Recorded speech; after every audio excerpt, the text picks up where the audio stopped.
Hey, what's going on, everybody? Welcome back to Core Keeper. So in today's video, we're going to cover Ivy the Poisonous Mass. Now, this could be the hardest boss in the game right now, not because of the fight, but because of how long it could take you to find her. And I'm talking long. I spent days looking for this Poisonous Mass. I just want to show you. So we're going to find her in the wilderness here. Now, the wilderness is bigger than the original 3 biomes itself. You know, the dirt biome, the clay caves, and the Forgotten Ruins. I just want to give you an example of how much I had to explore just to find her. So it took me about 5 days of searching, probably 3, 4, 5 hours a day just looking for this thing. So one of the key things you want to look for is the, you see all these little purple spots here. Those are going to be like groups of the poison slime that you're going to find. And we'll cover more in depth in what we're talking about those. So you're going to see all these groups of the poison slime. Now, typically what you want to do when you see a large group of them is start mining the area around it. You're going to find these black pits, you're going to find the water, and eventually, hopefully, it takes you a little less time than it did me. You'll find Ivy the Poisonous Mass. Now, what's interesting is I started across right here, right? So this is where my base in the wilderness is, and trying to just go out, branch out this way, and then just trying to go deeper to find her. So you're going to come across a ton of mold dungeons. I even went all the way out. There's a barrier that surrounds the wilderness. There's barriers on the inside, which is potentially new updated areas that are going to be coming out. Like right here, you can kind of see the outline of it. But the location that I found her in, we go all the way up here. So this is Aethios right here. This is where you're going to fight him. All the way up here. This area right here is where I actually found her. So you can see there's really not a lot around here. There's not a lot of slime in this area. Over here there is. You just kind of follow the trail, and I found some over here, and I decided just to head west. So right here is the area. So I mined it out quite a bit just so I'd have a bigger area to fight her. But that's where I found her. Now on the map, if you look at it, so we're here all the way up here in this location. So she can be a bit of a grind to find her, and there's pros and cons to that. So the good thing is you'll find a lot of good items. You'll probably find the necklace that she has right here that you definitely need for the fight, the immune to poison, the Remadaisy necklace. You'll get that from fighting the slimes. They drop a lot of them. You'll probably find quite a few of the magical rooms that you need the glow tulip to open, and you'll find some ancient pickaxes in there. So there are pros to adventuring and exploring the wilderness that much, but one of the cons obviously is trying to find Ivy the Poisonous Mass. And you can see we've got her chest right here, so we have defeated her once, but we're going to show you guys the best way to do it. So one of the things you do, obviously you want the Scarlet Armor. Just for that, you're going to need that. It's going to increase your critical hit chance. One of the other items is the Swift Feather here. Obviously, movement and speed. Now, you can wear the armor that will, or the grub necklace and the grub ring, I believe, will make you immune to being slowed by slime. But because we need the Remadaisy necklace, we're not going to be using those. So what I've done is we use the Swift Feather, so you get this little dash movement. I'll show you guys that real quick. So you see down here, we have space right here. So basically, when you press space, you're going to jump forward. So that's going to help us get away when she's doing her jumping attack. And then we have 2 swift rings that stack our movement speed right here. So you can see our movement speed, 131.2%, just to keep us a little bit quicker moving in the slime. So that's our gear right there. We are rocking the Runesong Sword, obviously. It's the best weapon right now. We're going to get that life leech, +3 life on a melee hit. Some potions we have. The Guardian's Potion. These can be crafted using the distillery. I believe it's poison slime. Actually, let's go check it out if I have one here.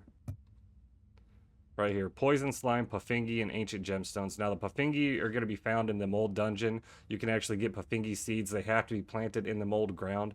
Now, a caveat to that, be very careful and make sure that when you do plant these, that you're tilling that ground right away. Otherwise, you'll have some of the infected cavelings spawn there. So plus 16% reduced damage taken from bosses for a minute. So we'll probably use a couple of those. One of the other ones, obviously, our Girder Healing Potion, plus 40% health.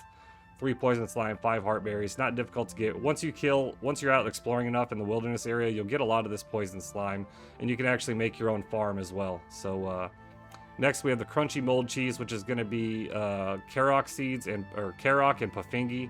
Plus 8% reduced damage taken from bosses for 5 minutes. So line that up with our Guardian Potion here. We're going to have a plus 24% reduced damage taken from her. And this is also going to give us plus 23 armor for 5 minutes.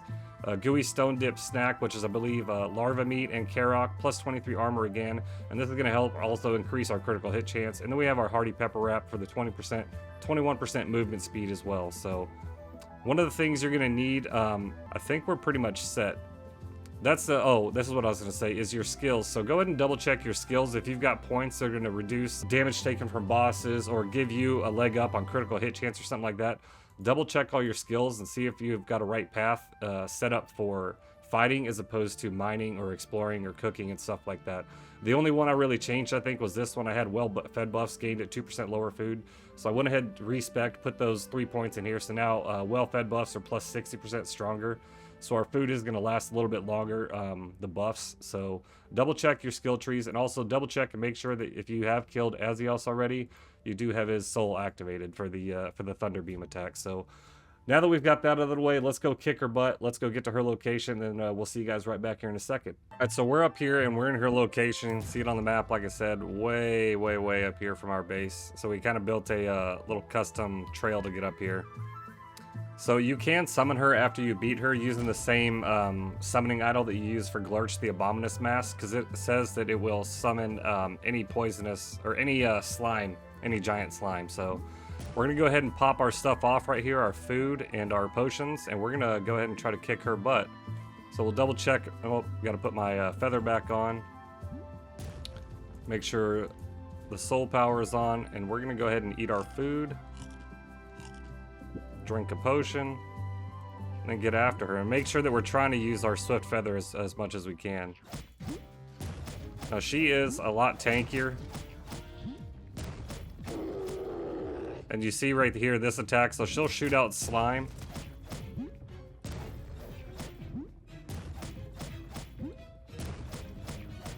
And then a lot of times little slimes will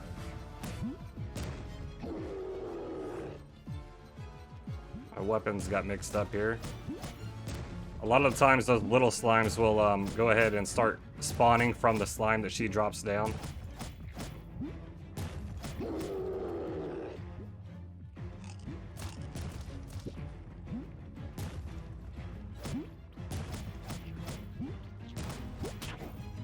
We get hit by a little slime, of course. Now she's enraged, so she's going to be jumping around a lot quicker, just like Lurch did. And this is where you really want to use that feather. And if you do have a ranged weapon, it's good when she goes and stops to start doing that attack right there. You can pop back and start shooting her with whatever ranged weapon you have, whether it be a blowpipe or a flintlock musket. So not too difficult. Like I said, the having that Remadaisy necklace for the immune to poison is super helpful. And then the movement speed is huge too. So you see when she was jumping around, we were able to utilize that swift feather a lot just to dash out of her way. So now we've got her chest, and the first time I killed her, I didn't get anything in terms of rare loot. So let's see if we have better luck this time. So we have the Ivy figurine, 2 Remadaisy necklaces, and then a bunch of slime. So not too bad. I would like to see more rare items that I could use, but the Ivy figurine is going to be a nice little thing up on our mantle to show that we killed her. And obviously we get our Ivy chest. And then you'll see that she does have a summoning area right here. So like I said, you can use the same giant slime summoning idol that you use on Glurch to summon her and fight her as much as you want. So, well, again, that's all we got for this video, guys. Thank you so much for watching. Make sure you like, comment, and subscribe if you haven't already. We'd love to have you join the community, and hopefully you have a better time finding her than I did. Hopefully you get her a lot quicker so you can kick her butt and get some of that awesome loot. But that's all we got for this video, guys. Again, take care of yourselves, take care of each other. Stay tuned for more Core Keeper content coming in the future, and as always, stay original, my friends. We'll see you in the next one. Later.